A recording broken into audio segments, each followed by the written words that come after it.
I might have to turn this shit off because I'm vibing too hard. Okay, so today we're talking about rest and why it's productive.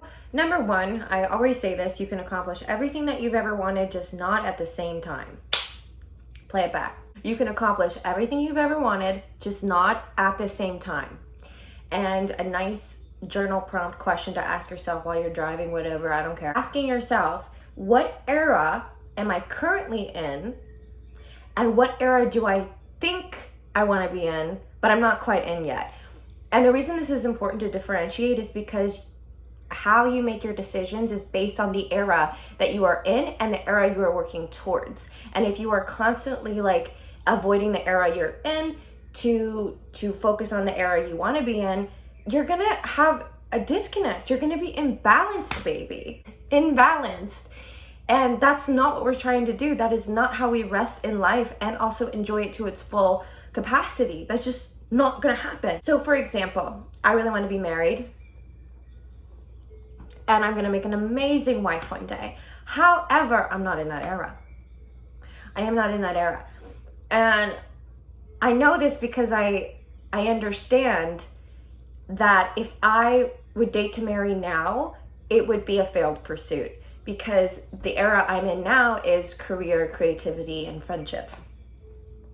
But that's the wisdom of knowing, right? The wisdom of knowing. Another thing that I always say is meet yourself where you are, not where you want to be. Because meeting yourself where you are allows you to get closer to where you want to be. Because without that acceptance, you're just constantly chasing your own tail. And you get nowhere. And then you're restless, which is not the premise of this video, is it? So, number two, just the concept of this video, rest is productive. And a lot of people don't think it is because we're in a hustle culture. We've been told, especially if you have immigrant parents or something, we've been told that rest equates to laziness. Yes, too much of a good thing is a bad thing. Okay, here's an analogy. You know magicians when they do that trick where they're pulling a bunch of scarves out of their finger and it feels like it keeps going, and you're like, why does it keep going? Eventually it stops. Think about your life as the scarves, okay? Eventually the scarves end. Your life eventually ends. That's why it's important to have rest, because you don't want to get to the end of your life and realize you never enjoyed it and you never gave yourself time to just be, okay? And that's you are the magician pulling it out of the finger. Eventually it ends. And you're like, well, oh my God. Eventually it ends. That's why it's important to have rest. Number three, I'm going to use the yin yang example. Let me pull this up. This is a Chinese philosophy of having balance, right? So we have both yin and we have both yang energy within ourselves and also within our lives. Sorry, thumbnail.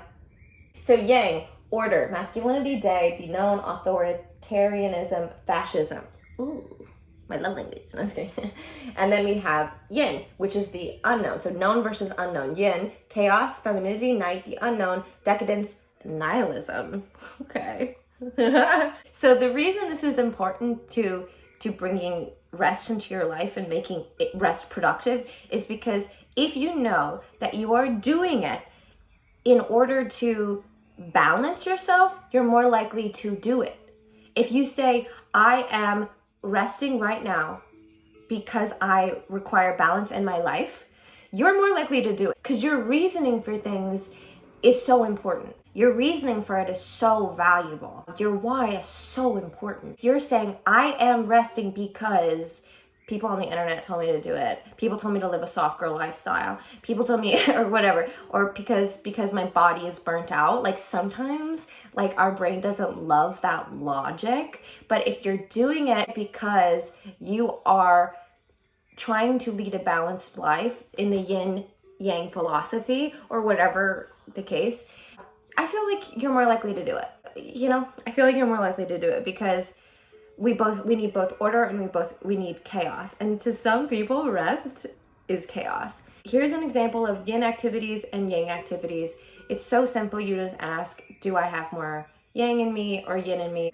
How imbalanced is it? And just pick something from the list. It's not that hard. Number four, what does productive rest look like for you? And this is where I get into the kind of the title of finding productive rest, your personal brand of productive rest. I feel like I'm taking like a quiz from 17 magazine right now. Your personal brand of productive rest is going to be different from somebody else's personal brand of productive rest, okay? I have a meditation that can help you. Just did it just to prove to you guys that I take my own advice. But basically you close your eyes. Do it. I can tell if you don't do it. I know if you don't do it, bro. I know if you don't do it. So you close your eyes and you're going to ask yourself a question. The response that you get, I want you to write it down or say it out loud, but remember it, okay? The response you get, the first thing that comes to mind. Here, we'll write it down together. Well, I typed it out, but it doesn't matter. I want you to ask yourself, what am I missing in my life? What is the first thing that came to mind? Okay, great. That is your ego's response. Now I want you to take a really deep breath, like from the abdominal, okay? Take a deep inhale. Exhale. What are you actually missing? What's the response? Okay, that is your soul responding. And the difference between your ego is going to be immediately going to bombard you with something, but your soul is going to take its time in the delivery, okay? For example, when I did this exercise, the ego's response before the breath was, I just saw 11:11, was, I want more love and romance in my life, right? And when I took a deep breath and I centered myself and then I asked myself, what am I actually missing in my life? I got physical self-care. Those are two different things. Those are two different things. And what's interesting about that is they both embody the same energy. It's just one is external, one is internal. That's interesting, isn't it? In that, now that you have your ego's response, which is mostly initial, the very impulsive response, and the soul's response, which took time after returning to your body, I want you to take the soul's response and I want you to write 2 to 3 things, little things. Do not overcomplicate your life. 2 to 3 little things that you can do this week. Doesn't matter if it's Thursday, which it is right now, or like if it's Monday. 2 to 3 things you can do this week to embody that specific thing that you are missing, quote, missing. Things that you can control, things that are realistic, you know? You're not driving across the country unless that's realistic for you. But you're doing this because everybody's rest looks different and it's not always napping. It's not always a cat nap. And I want you to not judge yourself what comes up, because sometimes rest looks like seeing a friend for lunch. Sometimes rest looks like shutting the world off for a little bit and just like watching movies in bed. Sometimes rest looks like returning to your creative side and writing something for no audience. Or I don't know, like everybody's rest looks different. My rest for me looked like physical self-care. So for my 2 to 3 things, I'm gonna deep condition my hair ends because it needs it. I'm gonna schedule a haircut because I also need that. And maybe some highlights, I don't know. And then I'm also going to start my summer skincare regimen for my body and face, which includes like self-tanning. Okay, I want to get a little tan. So when I take up surfing, I have a glow. Has she done this before? No, I'm unskilled.